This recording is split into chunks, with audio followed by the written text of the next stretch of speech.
আসসালামু আলাইকুম। আজকে আমরা যে বিষয়টা আলোচনা করব বিএনপির নেতা মির্জা আব্বাস তিনি অসুস্থ। তিনি রাজধানীর এবারকার হাসপাতালে চিকিৎসাধীন আছেন। তার অস্ত্রোপচার হয়েছে। এটা আমরা সবাই জানি। এমনও কথা শোনা যাচ্ছে তাকে এই যে সিঙ্গাপুরে চিকিৎসার জন্য নেওয়া হবে। এখন এই যে তিনি অসুস্থ এবং তিনি যে অসুস্থ ডাক্তার বলেছেন তিনি এই যে বুলিংয়ের শিকার হয়ে বা রাজনৈতিক কারণে যে সমস্ত চাপ রয়েছে এই সমস্ত চাপের কারণে তার সমস্যা হয়েছে এই সমস্ত বিষয়গুলো নিয়ে আমরা আলোচনা করবো। দর্শক, আশা করি সম্পূর্ণ ভিডিওটা আপনারা দেখবেন এবং আপনাদের মূল্যবান মতামত কমেন্ট বক্সে লিখে জানাবেন। চলুন শুরু করা যাক।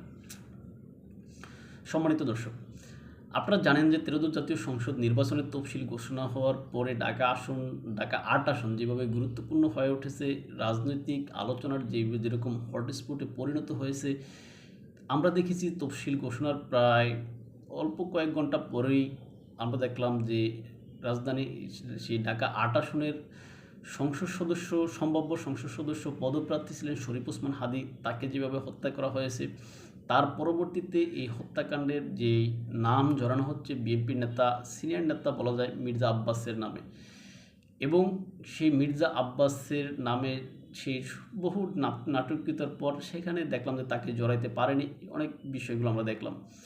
তারপরে সেখানে নির্বাচনের যে পরবর্তী প্রার্থী হলেন সেখানে একজন এনসিপির একজন নেতা যিনি আক্তার হোসেন, সে আক্তার হোসেন যেভাবে মির্জা আব্বাসের নামে বিভিন্ন বক্তব্য বিভিন্ন কথাবার্তা যেভাবে বলেছেন, এই সমস্ত বক্তব্য কথাবার্তাগুলো ইতিহাসের অতীত সকল রেকর্ড ভঙ্গ করে দিয়েছে। আপনারা জানেন যে রাজধানী সেই বা ঢাকা ৮ আসনের এখানে এই যে ৮ আসন রয়েছে সেখানে আওয়ামী লীগের সময় আমরা দেখতাম যে সেখানে আওয়ামী লীগ নেতা সাবের হোসেন চৌধুরী কিন্তু সেখানে ছিলেন। আর বিএনপির পক্ষ থেকে সেই ঢাকা ৮ আসনে প্রায় সময় আমরা দেখতাম যে বিএনপি নেতা মির্জা আব্বাসের ৮ আসন, কেননা তার জন্মস্থানই সেখানে।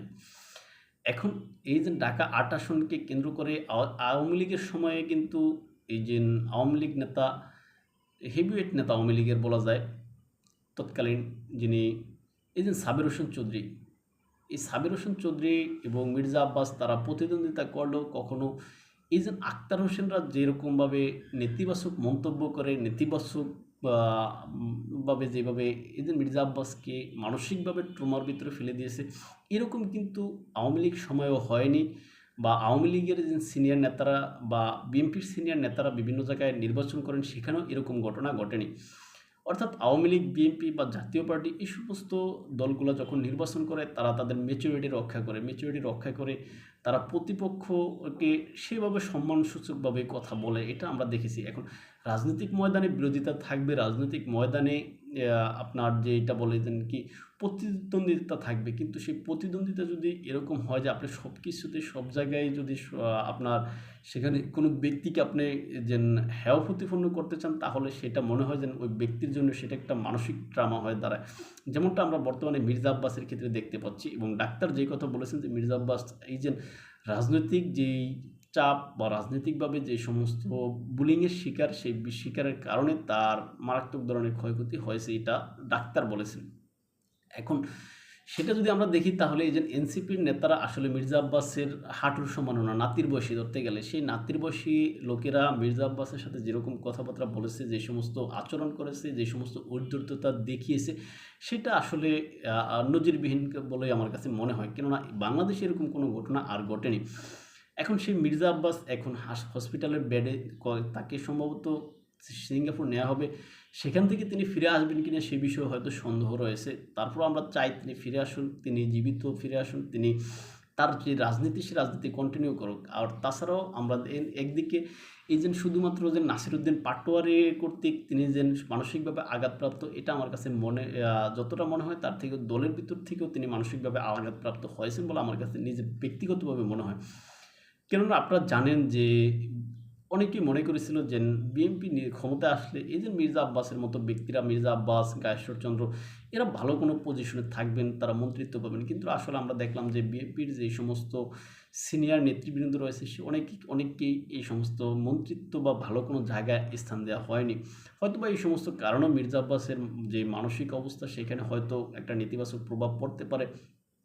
তার ভিতরে তো আক্তার হোসেনের, এনসিপি নেতা আক্তার হোসেনের ক্রমান্বয়ে যেই আপনার কি বলে যে মানসিক যে বিষয়ের উপরে ঢিল ছোঁড়ার মতো একটা বিষয়, যে একের পর এক বুলিং করতেছেন, সেই বুলিংয়ের শিকার হয়ে তিনি অসুস্থ হয়ে গিয়েছেন আর কি।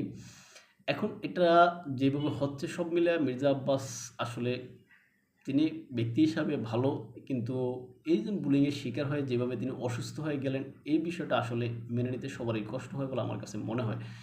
তাই সুতরাং রাজনৈতিক মাঠে প্রতিযোগিতা থাকবে, প্রতিহিংসা নয়। আর এই প্রতিযোগিতা করতে গিয়ে প্রতিপক্ষকে এমন কোনোভাবে বুলিংয়ের শিকার করা যাবে না যাতে তার মানসিক যে ভারসাম্য সেখানে সমস্যা হয়। তাই আমাদের যারা রাজনীতিবিদ বা রাজনীতি করতে ইচ্ছুক তাদেরকে এই বিষয়গুলো মনে রাখা উচিত বলে আমার কাছে মনে হয়। তাই ভালো থাকবেন সবাই, দেখাবো অন্য কোনো ভিডিওতে অন্য কোনো বিষয়ে। আসসালামু আলাইকুম।